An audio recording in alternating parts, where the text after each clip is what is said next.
What is up and welcome to Maps on the Map and to my San Francisco weekend itinerary.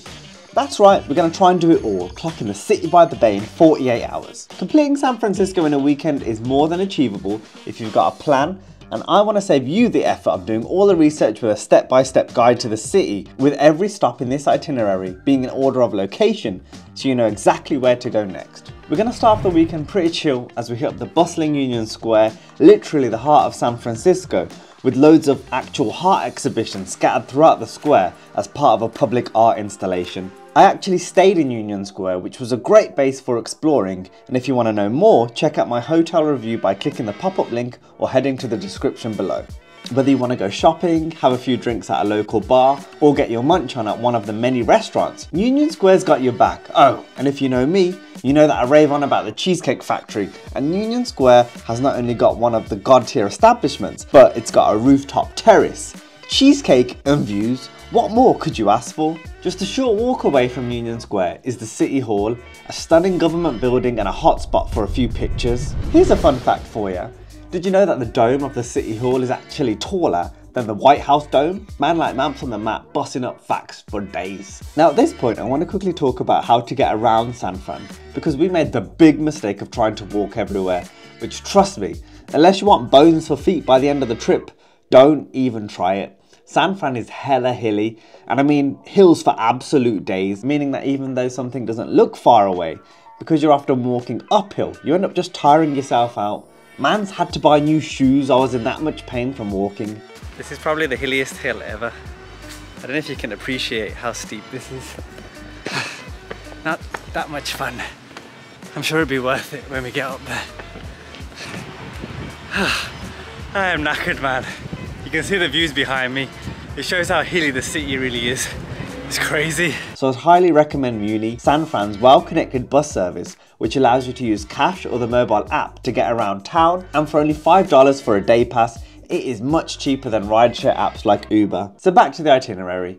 From City Hall, I'd recommend jumping on a Muni bus and heading west to the iconic Painted Ladies, beautiful Victorian houses, which is just classic San Fran vibes. Often referred to as Postcard Row, you'll probably recognise the houses from TV shows and movies. Surrounding the Painted Ladies is Alamo Square, a quirky park which is the perfect place to sit down, have a break and take in breathtaking city skyline views. Even though the hills are absolute calf crushers, it means San Fran has epic views throughout the whole city. It's truly stunning. For our next hotspot, we're going to go to a place some of you might recognise. So can anyone guess whose house that is behind me? Well, it's actually Mrs. Doubtfire's house. And there's so many famous houses here in San Francisco, Mrs. Doubtfire's being probably one of the most famous. Next up, we're heading to the Palace of Fine Arts. And I'd say this fully took me by surprise because of how grand and how beautiful the architecture is. It made me feel like I had stepped out of San Fran and entered ancient Rome. This is one place you have to see in person, as it's surrounded by lagoons and beauty. It's the perfect spot for pictures and to just take a moment to soak in the city and your surroundings. So behind me is the Palace of Fine Arts, free for anyone to come and enjoy, but it's actually insane. It's kind of got Roman vibes to it. And it's actually huge. I don't think the camera does it justice how big this place actually is. Amazing, absolutely amazing. Now this wouldn't be a San Fran itinerary without our final stop of day one, Golden Gate Bridge. One of, if not the world's most famous bridge. It's truly something special, and seeing it in person is just something that has to be on anyone's San Fran bucket list. My top tip is to come here around sunset so you can enjoy the views in the day and then watch it come to life at night. Day 2 kicks off in the vibrant and bustling Chinatown. This melting pot of culture features some of the city's best eats, and being one of America's largest and oldest Chinatowns, I'd highly recommend taking out some time to explore the shops, try the local foods, including the legendary egg custard tart, and embracing the culture. From here, I'd recommend either getting a cable car or minibus and heading down to Fisherman's Wharf, where in a matter of minutes you're transported from a concrete jungle to a golden coast. Now one thing that is an absolute must if you're in San Fran is visiting Alcatraz Island, the federal prison that was home to some of America's most notorious criminals from 1934 to 1964, housing famous inmates like Al Capone. Now it can be confusing about which tour to book and where to book it, But your boy's got your back. I strongly advise booking with City Experiences, also known as Alcatraz City Cruises, who are the official provider for the tours. I'll put the link in the description, as there's nothing worse than being scammed or overpaying for a tour. I'd recommend doing the day tour, with ticket prices starting from around $45 per person, and honestly, it's just so worth it. I'm not usually one for spending time in museums, but this was just on another level, and you get sucked into the awe and history of this place. The feeling of roaming around the prison corridors is just incredible, and the ticket also includes an audio tour featuring the voices of former inmates and prison officers, telling the story of the Great Escape of 1962, where 3 inmates successfully escaped Alcatraz. Absolute madness. Despite being one of the world's most notorious prisons, it's also a place of beauty with incredible views of San Fran and beyond, and with the ticket including a boat tour to and from the island, it is a must-do.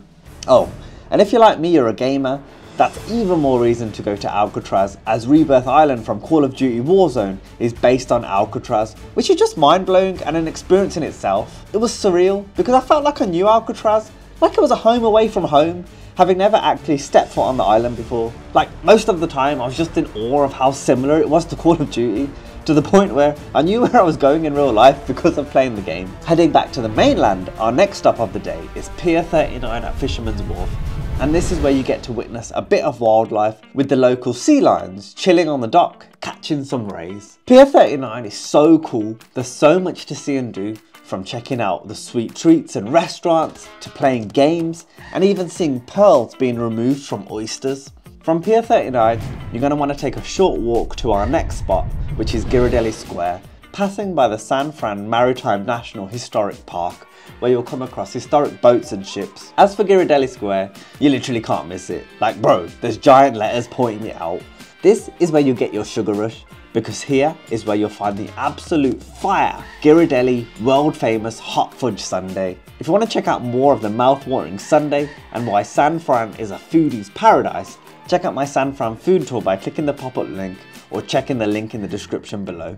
Now, to end our weekend in San Fran, we're taking a 12-minute walk to the crookedest street in the world, Lombard Street. This winding, flower-lined road offers spectacular views of the city and is just vintage San Francisco.